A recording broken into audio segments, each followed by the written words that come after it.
I'm Katie, welcome back to my channel, Life Between Words. I can't believe it's October, and that means that I need to do my September wrap-up for you. I read 5 books, and then I started and got halfway through one other book, but we'll get to that. I'm not even really going to talk about it, other than to say I'll wrap it up next month. I've talked a lot about this first book that I read quite a bit because I did a read-along of it in the month of September, and that is A Tree Grows in Brooklyn by Betty Smith. Hopefully by the time this video is up, I will have done a whole spoiler-free review/discussion. So if you weren't able to participate in the read-along but still kind of want to know my thoughts about the book or whatever, then please go check that out. Or if you read the book and didn't participate in the discussion on Goodreads, once again, please go check out my discussion because we can chat in the comments there about this book. Or in the comments here. I mean, wherever you want to talk about A Tree Grows in Brooklyn is fine with me. I'm not going to say a whole lot about this book because I did that review, but just so that you get my sort of final thoughts and impressions of the book, I absolutely adored this reread. It was probably my 4th or 5th time reading the book, maybe 3rd. Anyway, I've reread it a couple times in my life, and I love it just as much now. I've said it a million times, but I'll say it again. A Tree Grows in Brooklyn, although hard to really give a plot synopsis, is about a young girl named Francie Nolan growing up in the slums of Brooklyn, New York, around the early 20th century. You get to know her, you get to know her family, you get to know her neighborhood, and all of the trials that her family faces. It's really a coming-of-age story. It's very tender, but it's also very heartbreaking, but you don't feel the weight of that heartbreak the whole book. I mean, you do and you don't. You don't leave the book feeling depressed. You leave the book feeling hopeful. This book will enduringly be a favorite of mine. It's a heart and soul book, kind of like Anne of Green Gables, just it will be something that I treasure and return to often in my life. I love it because it's so vivid, it's so beautifully and simply told. The characters and place are so lovingly rendered and fleshed out that I feel like I know them, and I feel like I know the place so well that they're a part of me. I could sit with Francie on her fire escape and read a book, and I can almost hear the dulcet tones of her father Johnny singing as he comes home from work. Obviously, I gave this a 5 out of 5 stars, hands down. Next, I read a thriller, and I've been so in the mood for thrillers, and I did this one as a buddy read. This time I did it with a group of some of my BookTube besties, Jess McGlynn, Molly from Molly Reads, Jordan from J Bookish, Julie from A Girl in a Book, and myself.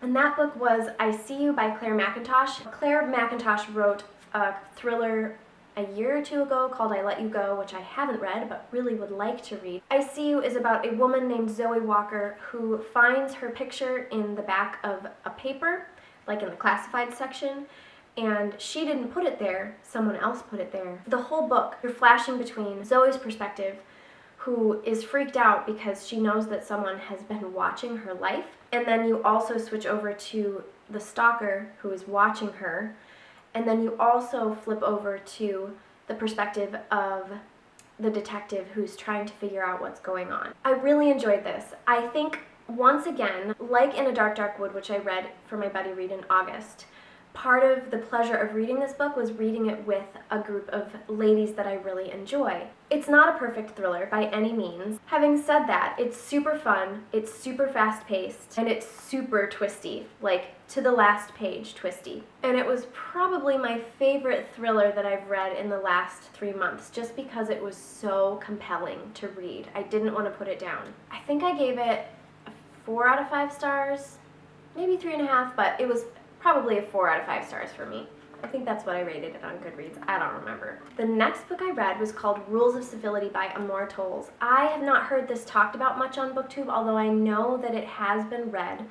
And I have heard Amor Towles' newest book, A Gentleman in Moscow, discussed because it's brand new. It just came out this month. And that's why I wanted to pick up Rules of Civility. I've heard Rules of Civility talked about for a really long time, particularly by Anne Bogle from The Modern Mrs. Darcy, who really loves it. While I read this book, I couldn't help but feel like it was sparkling. I think when I talked about this in my TBR, I described it as glittering, but really it's more sparkling. The setting, the atmosphere, the characters, the writing, they all sparkle kind of right off the page. This book tells the story of Katie Content, who in the 1930s on New Year's Eve meets a man named Tinker Gray.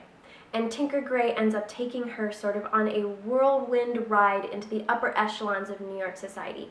And so it goes through an entire year of Katie's life and what happens to her along the way, what happens to Tinker Gray, and what happens to her other friends. It wasn't a mystery, it was historical fiction, but there were twists in this book that felt like a thriller, not in terms of theme, but just plot elements that happened that kind of took you by surprise, which I really appreciated during this book. It kept you wanting to turn the pages because overall this wasn't a fast-paced book at all. It was very slow-paced, kind of meandering. It felt very sort of modern classic literature, almost like a Fitzgerald or Hemingway or someone writing in that time period. That's what the tone of this book kind of felt like.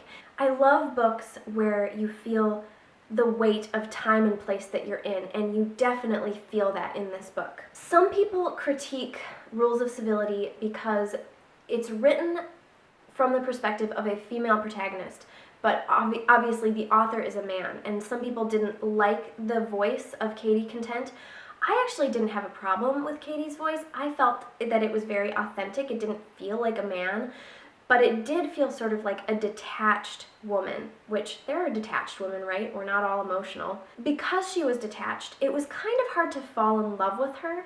She had some hard edges to her, but I really valued her for her tenacity and her loyalty to her friends and her independence and her strong will. I thought those character traits were so interesting to read about, and I really, really loved it. And I thought it was interesting to read it on the coattails of reading A Tree Grows in Brooklyn because Katie Content and Francie are kind of contemporaries. Of course, A Tree Grows in Brooklyn takes place about 15 years before this book. They were both born within 5 years of each other probably, so they're kind of contemporaries, and their life trajectory in some ways is very similar as well. So it was very interesting to read these books back to back. I think I gave this a 4 out of 5 stars. It's not my favorite historical fiction that I've ever read, but I really enjoyed it, and I do recommend it, for sure recommend it, especially if you're looking for something that feels like a classic but was written more recently but is set in a historical setting.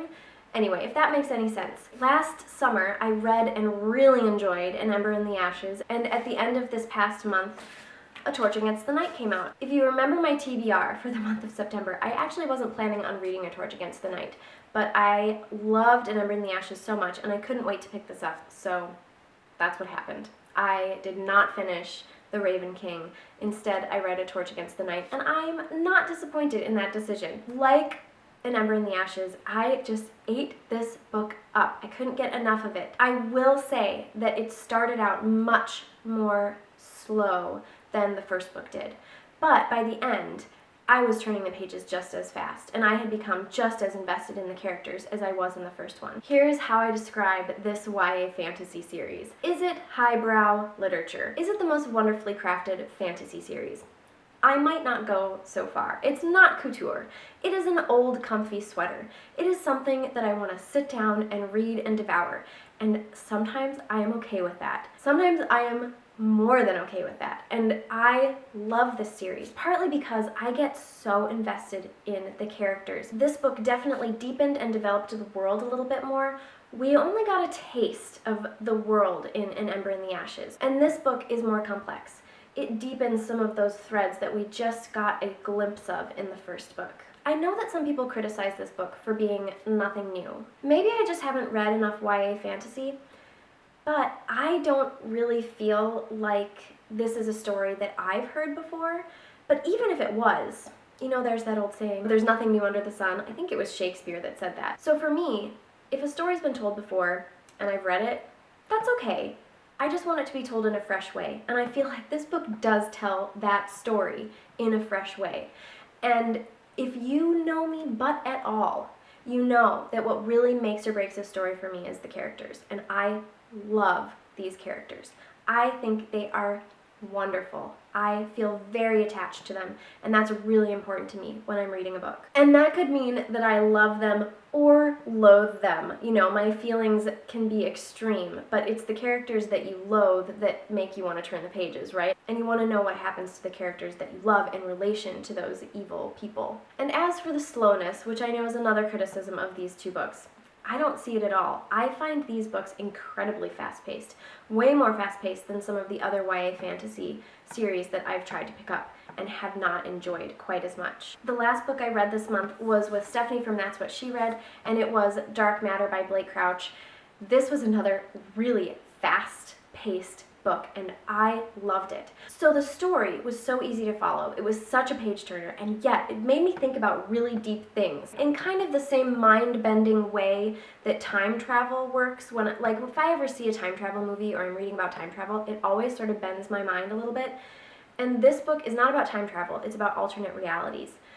But alternate realities, I didn't know this prior to reading it, but they have that same sort of mind-bendingness that time travel does. And my mind went in all sorts of different directions that I don't necessarily want to say because that gives away some of the book and some of the plot points.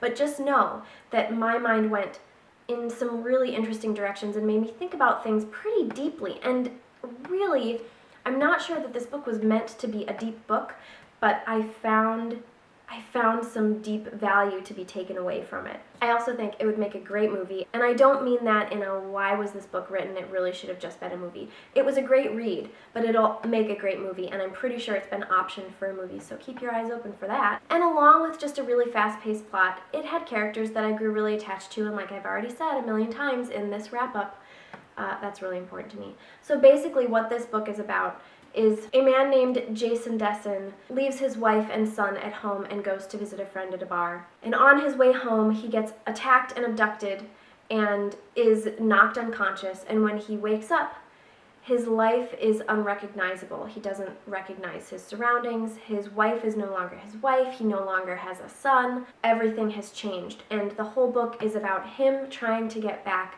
to the life that he knows and loves. So that's kind of what this book is about. That was my September wrap-up. I'm going to try and do an October TBR here one of these days. I have a lot of books planned. I have no idea whether I'm going to be able to get through them all, and probably not because a lot of them are chunkers. But I wanted to make sure that I talked to you about the books that I read this month.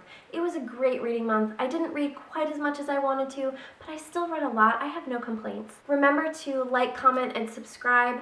I'd love to talk to you about what you've been reading, what you've been loving, and what you love about September, what you loved about September, or what you're looking forward to in October. I hope you all are having a great day, and I'll talk to you later. Bye!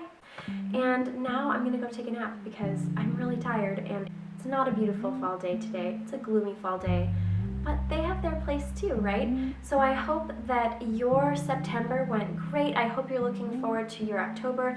There are so many exciting things happening for me in October. I'm really looking forward to this month. And I love Halloween. And I love this time of the year, so I'm really excited.